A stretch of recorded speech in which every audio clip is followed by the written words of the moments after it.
Zavakanto kosa no isarahantsika ary amin'ny takariva ity amokarakira indray ny antenaina ilay mpanakanto malagasy tsisy vinona maro intsondraka kira ny faharoa ity ivoaka atsoatsy ity saingy mitaraina nefa ny lehilahy amin'ny afitsoko ny mpanao osokana ihany koa ireo mpanao piraty.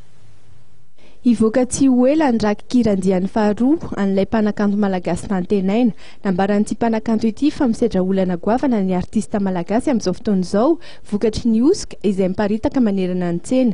Anisan'ny hafatra izay apetrany indrindra ao anatin'ireo hira izay avokany ihany koa ny mahakasika ny zavamisy iainan'ny malagasy amin'izao, indrindra fa ireo olana majinga izay sedrain'ny malagasy.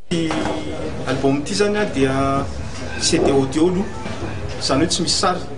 Efatra ambin'ny folo ny ireo anatiny anisan'ny ny zavatra tena hoe mampiavaka azy angamba dia hoe misy hira taloha izay nangatan'ny olona veloko dia misy hira ihany koa vaovao ary ny tena hitako hoe mezako mampiavaka azy zany dia izy natao tena ofisialy, tena avy eto Antananarivo sy tena avy any faritany izay mikambana ao anatin'ilay hira zany zay foana ny fomba fataoko hatramin'izay dia ao anatin'io misy hira-pitiavana izay isariko ny tanora dia misy trangam-piarahamonina. Ho hita ao anatin'ny rakikira vaovao nantenaina ity moa ny hirany teo aloha izay mbola tao anaty kasety no navadika ao anaty kapila mangirana.